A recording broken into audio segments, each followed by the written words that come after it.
Aniya ikaw sa mong kalwan. Yes. Usa Ginoo kami nito, og nila og na ikaw aniawan ka namo karon Dios. Ikaw among giday ug among giman. Ug amo kang pasalamatan Ginoo sa daghan kaayo mga grasya panalangin ni imong gihatag ug ipakita kanamo Ginoo.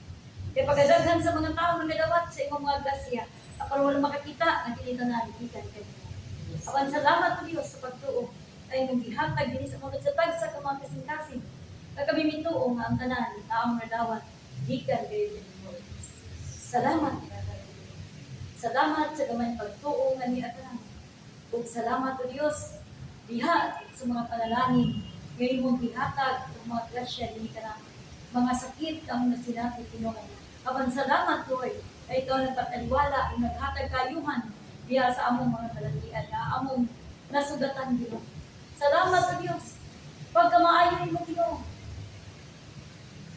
Pagka mahigmaon mo na. Pagkapuno ikaw sa buong mga Diyos. Kabisan pa man, dinig miangay katos sa mga tubangan, kapag kanunay kang mihatag sa mga grasya ng mutinahan niya. Bisan pa man gani sa mga grasya, kung wala nalitok sa mabakba sa pagpangayo kanina, kapag imong mihatag ka na. Salamat kayo, Diyos. Dahil ko, kumilaw. Amo kong ibayag. Diha sa iatasan sa langit, sa pagdahig o pagkumanda kanina, karong mga budukas sa Pilipinas. O kamong padayon ng mga ano, ang pagdahig kanina, uban sa mga ato abito. Si Jesus na ang atong mahalong. Si Jesus na ang atong higugmaon. Kay kaniya, maangkot ang kalipay.